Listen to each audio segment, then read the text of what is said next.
You wake up, the alarm is screaming, but the engine is cold. Everything seems normal on the surface, but deep down you know something is missing. The motivation you used to have is on a permanent vacation, and your focus feels like it's scattered in 1,000 different directions. Most guys look in the mirror and think they're just getting older, or that they're just tired from work. But let's be real for a second. That hollow feeling, that lack of drive, it's not just a bad day. It's a biological signal that your primary internal fire, your testosterone, is being quietly extinguished by the world around you. Most people think testosterone is just about how much you can bench press or how aggressive you are in the gym, but that's where they get it completely wrong. Testosterone is the driver of your mood, your energy, your libido, and your very sense of self. When it's low, everything else starts to crumble. You carry more fat, you lose muscle, and you start to feel like a spectator in your own life. But what if I told you that you don't need a magic pill or an expensive treatment to fix this? What if the answer was hidden in 3 simple daily habits that you're probably ignoring right now? Today, we're going to peel back the curtain and look at the actual science of doubling your levels naturally, moving past the myths and straight into the metabolic reality of being a high performer. Let's start with a hard truth that nobody wants to hear, but everyone needs to understand. We live in a society that is practically engineered to tank your hormones. From the air you breathe to the food you eat and the way you sleep, the modern world is a minefield for your endocrine system. But before you get overwhelmed, stay with me. You don't need to move into a cabin in the woods to fix this. You just need to understand the metabolic pillar. The biggest mistake men make is thinking that hormonal health starts in the gym. It doesn't. It starts in your bedroom, and specifically with how you manage the relationship between your sleep and your metabolism. Think about the last time you pulled an all-nighter or stayed up until 2 a.m. scrolling through your phone. You probably felt hungry the next day, right? And not just I need a salad hungry, but I need the greasiest burger and the biggest soda I can find hungry. This isn't a lack of willpower, it's a biological inversion. There are 2 hormones in your body called ghrelin and leptin. Ghrelin's produced in your stomach, and it's the one that tells you to eat. Leptin is produced in your fat cells, and it's the one that tells you you're full. In a healthy body, leptin is high and ghrelin is low. But here is the first plot twist. When you deprive yourself of sleep, even for just 1 week, that relationship flips. Your ghrelin spikes and your leptin crashes. Suddenly, you're a hunger machine that can't feel satisfied. And here's the kicker. This metabolic chaos directly blocks your brain's ability to produce testosterone. When your body is stressed from lack of sleep and struggling with insulin resistance, it sends a signal to your hypothalamus to shut down the production line.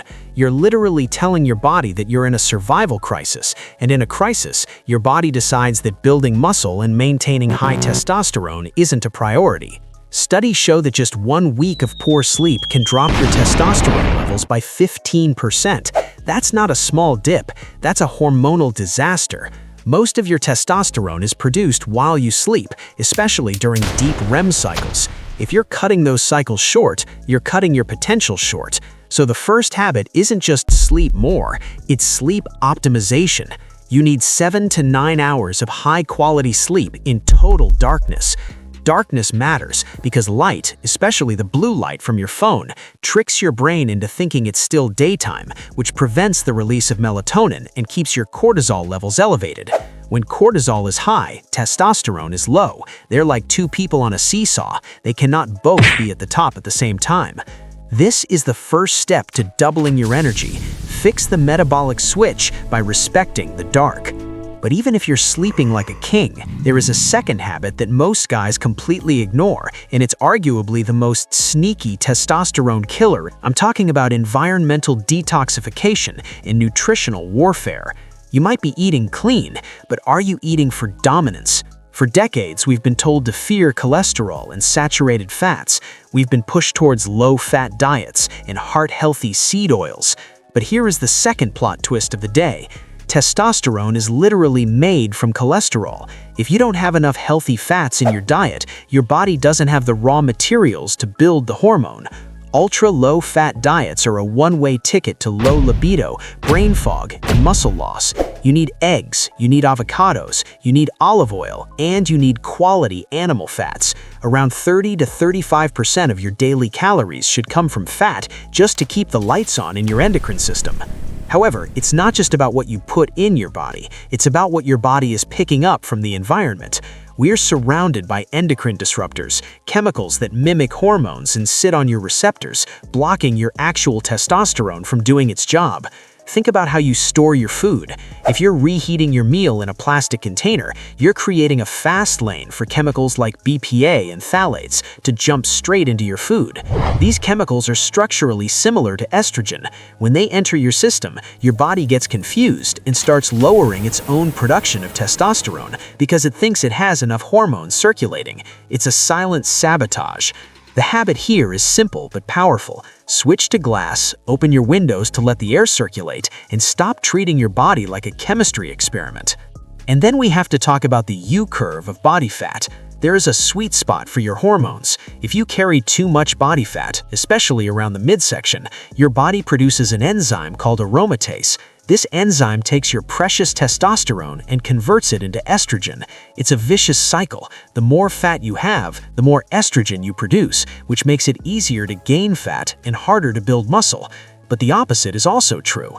If you try to get shredded and drop your body fat too low, say under 6 or 7%, your testosterone will also crash because your body thinks it's starving. The sweet spot for peak hormonal health is between 8 and 15% body fat. This is where you look sharp, feel energized, and your hormones are firing on all cylinders. Now look, I know what you're thinking. I already train, I already try to eat right. Why don't I see the results? This brings us to the third and perhaps most impactful habit, the psychology of tension and the winner effect. Most men go to the gym and just go through the motions. They lift the same weights in the same way while looking at their phones between sets. But resistance training isn't just about moving weight from point A to point B, it's signaling. When you put your body under intense physical tension, real, heavy, crushing iron, you are sending a high-priority message to your genetic code. You are telling your DNA that the environment is challenging and that you need to be stronger to survive it.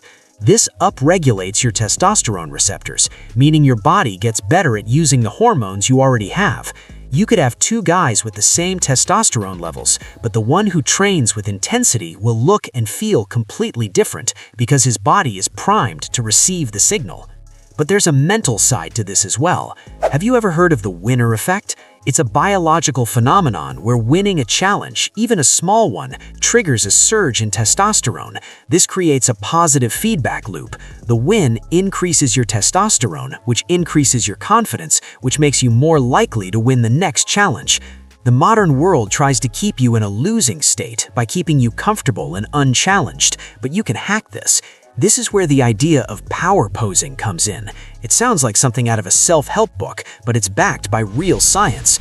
Standing tall, taking up space, and opening your chest for just 2 minutes has been shown to increase testosterone by 20% and drop cortisol by 25%. It's a direct hack to your nervous system. By changing your posture, you are literally telling your brain to act like a leader. Stop folding yourself like a laptop. Stand with authority, face your challenges head-on, and watch how your biology follows your behavior. I want you to pause for a second and think about how all of this connects. Your hormones are not some random number on a lab report. They are a reflection of how you treat your body and how you perceive your place in the world. If you live in a dark room, eat processed trash, and avoid tension, your body will assume you are a low-status creature that doesn't need much energy to survive.